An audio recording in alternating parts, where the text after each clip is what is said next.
Le son du chauffard. Akadosh Baruch Hu nous a ordonné de sonner du chauffard à Rosh Hashanah.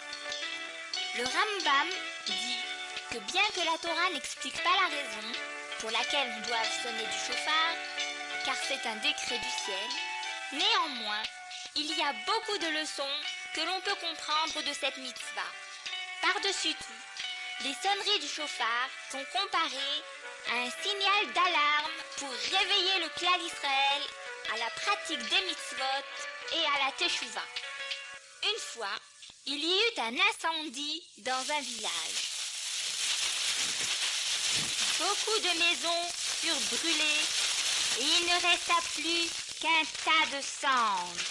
Cela prit du temps jusqu'à ce que les gens du village arrivent à construire de nouvelles maisons. Mais malheureusement, à nouveau, un feu se déclara et avant que les villageois ne puissent l'éteindre, le feu s'était déjà propagé d'une maison à l'autre, laissant à nouveau tant de gens sans foyer. Les gens du village cherchaient désespérément une solution à ce grave problème.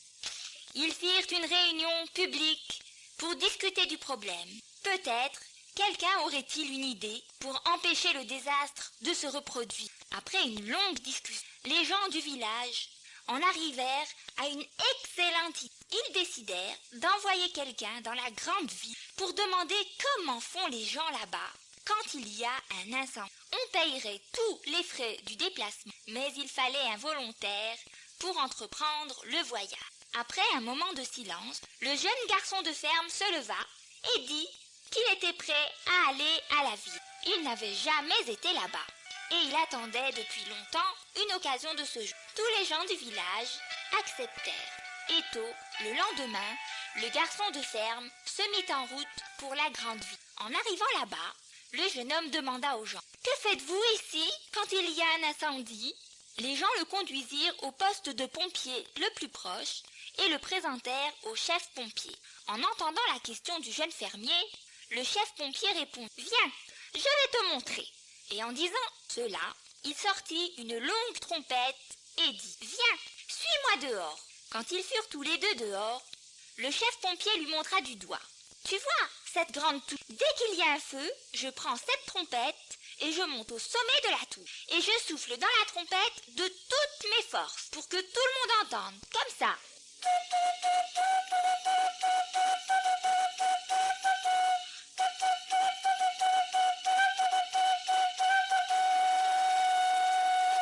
Le garçon de ferme sauta de joie et s'écria « Oh, merci beaucoup, monsieur, de m'avoir aidé. Mais pouvez-vous me dire où je peux trouver une trompette comme la vôtre ?» Le chef pompier lui montra où il pouvait acheter la même trompette. Le garçon acheta la trompette et plein de joie, il se mit en route vers le village pour partager la bonne nouvelle avec tout le monde. Il était très content, car maintenant il savait ce qu'il fallait faire en cas de nouvel incendie. Il y eut beaucoup d'excitation au village quand le jeune garçon arriva et annonça la bonne nouvelle à tout le monde, car maintenant il savait comment éteindre un incendie comme on le fait dans la grande ville. Les gens du village applaudirent.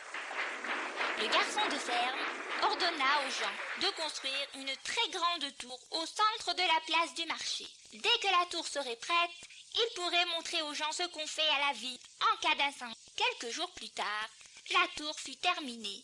Tout était calme et paisible au village, lorsque soudain, un jour, un feu se déclara. Aussitôt, on vit le garçon de ferme grimper sur la tour avec une grande trompette à la main. Tous les gens du village se réunirent autour de la tour pour voir le spectacle. C'était un moment de suspense et tous regardaient immobiles le jeune garçon qui arrivait au sommet de la tour. Vite, le fermier sortit la grande trompette et se mit à souffler aussi fort que possible.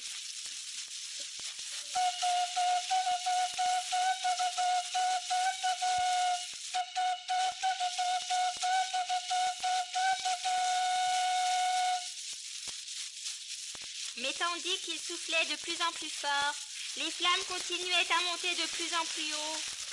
jusqu'à ce que, hélas, toute une rangée de maisons soit ravagée par le feu.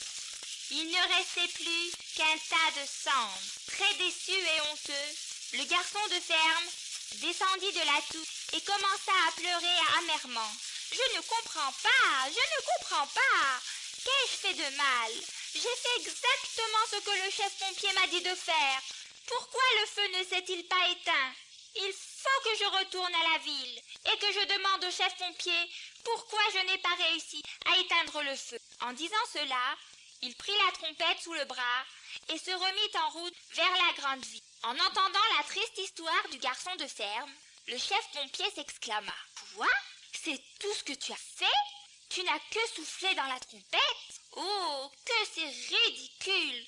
Que c'est stupide! La trompette ne peut pas éteindre le feu. Le son de la trompette ne sert qu'à donner l'alarme et à avertir les gens qu'il y a un feu. C'est un signal pour courir chercher de l'eau et éteindre le feu. » Oui, les enfants, de cette histoire, on peut apprendre une des leçons importantes du chauffard. C'est un signal d'alarme pour nous réveiller et un signal pour l'action, pour que nous fassions Teshuvah, Tefila et Tzedaka. Ainsi, Akadosh Baruch Hu nous donnera certainement une année pleine de brachot et de shalom. Nous espérons que ce sera l'année où Akadosh Baruch Hu sonnera lui-même le chauffard Gadol, le grand chauffard, pour annoncer la venue de Mashiach